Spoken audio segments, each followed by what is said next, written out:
This is Joey. Here's the checkmate. This is an analysis. This game was an example of the undercurrents, archetypal pawn structures. What I mean by that is it's a stonewall type, but their pawns aren't committed. Since the e-pawn and bishop are committed on the black side. And we start out like this. So it's like an archetype stonewall, but it's not exactly a stonewall. You dig it? So I always have an eye to go into this archetype because then the principles are upheld. Principles such as the bind on the central square of e5 so that pawn breaks aren't allowed. And then I have knowledge of where to maneuver the pieces. Here there's a pin on the d pawn, ergo my knight's maneuvered to d3 in the center, holding the f pawn as well. And then for this protection of the e4 square is needed.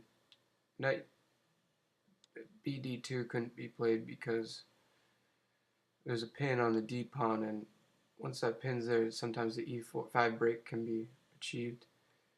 So that's why I keep maneuvering and put the bishop on the long diagonal, so to make e5 a little bit more uncomfortable still.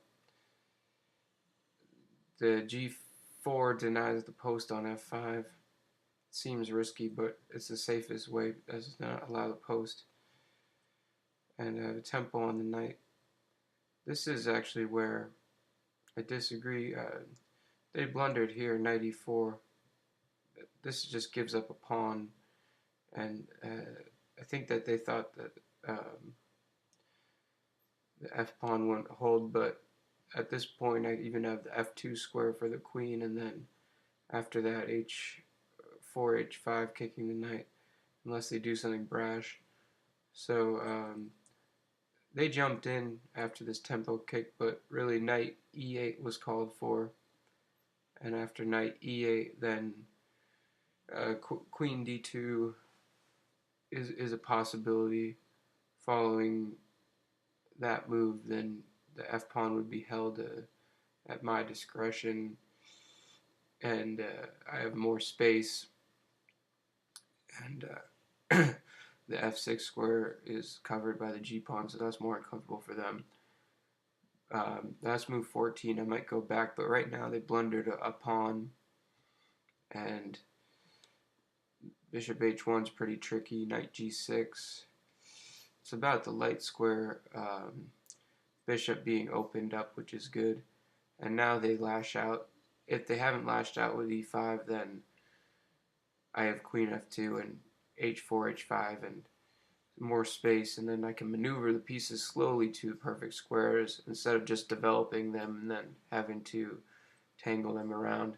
So here they lash out, trying to say that it wasn't fair, but it is fair. And then once the queens are off, they're hearing a sad song in their ears, as I have two pieces for one minor piece, which is all about just getting posts for your pieces, like the post on f7 and the post on d4.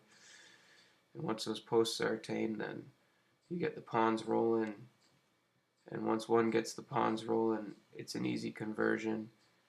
And eventually, had they ever sacked the rook for the pawn, then the two pieces will eat the two pawns eventually, and versus the king will have two minor pieces. But here, they would have been pushed back after that check. They need to move to h7 unless they drop the rook, and once they move back, then move into an attack position on the pawns, or just push the pawns and guard up everything, make sure the endgame's a checkmate, bishop and knight. So they didn't guard themselves enough, and now I have an easy win, obviously. Obviously anyone can win this, and then this is a checkmate. But going back to move 14, which I wish to elucidate for this teaching, is knight e8 was supposed to be played. They blundered the pawn with knight e4, and everything was seen. It was just a mess for them. Move 14, it's about this guarding up of the f pawn, And there's a couple ways to defend it. Knight d3 can be played, but I've already been maneuvering my knight. Easier yet is to play here, provoking knight g6 to attack it more, which would surely be played. And now that my e4 square need not be covered, all I have to do is to just come around in my own way to the king's side. Knight's ready to jump. So these two knights are wrestling each other. f6 is more uncomfortable because of g4. And have I ever need to guard the f-pawn again, my f-pawn, I'll just move my bishop back. And this tactic isn't suitable to try to win the knight because I got takes, and how they win the knight, grab a tempo here, they come back up, and then the rook moves to the open file, and now I have two bishops versus one, and there's no tactical shots, so this is an advantage to claim, and the development will come. And anyways, not that that would be played, I'm sure that e5 wouldn't be played here, which is what I just elucidated. I'm sure the knight would be needing a square, so that's just sitting there. It looks really silly, you know. So their position's pretty much shot, and well, they say, I'll give up trying to find a square for my knight, you know. We got rook here, and then the f-pawn's defended.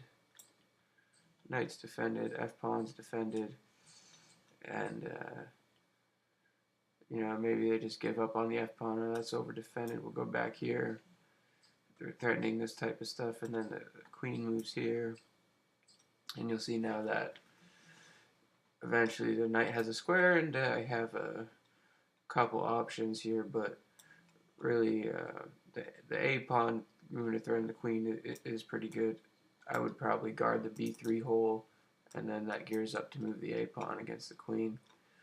So these are just the archetypal structures here coming. So he commits the e6 pawn, therefore I know that d4 is going to be played, and even more so he commits the bishop to that. So then I go to the stonewall type, which isn't a stonewall because d4, d5 has not been played, but d4 has been played, so it's a stonewall.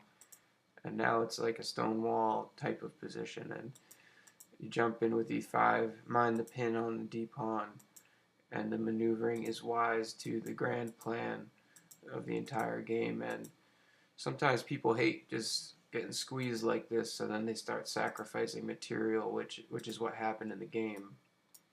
They just say, oh, I hate that bind on the e5 square, what can I do? And then they lash out, and it's not enough, and I won a pawn. So as a stonewall type, live blitz analysis, thank you.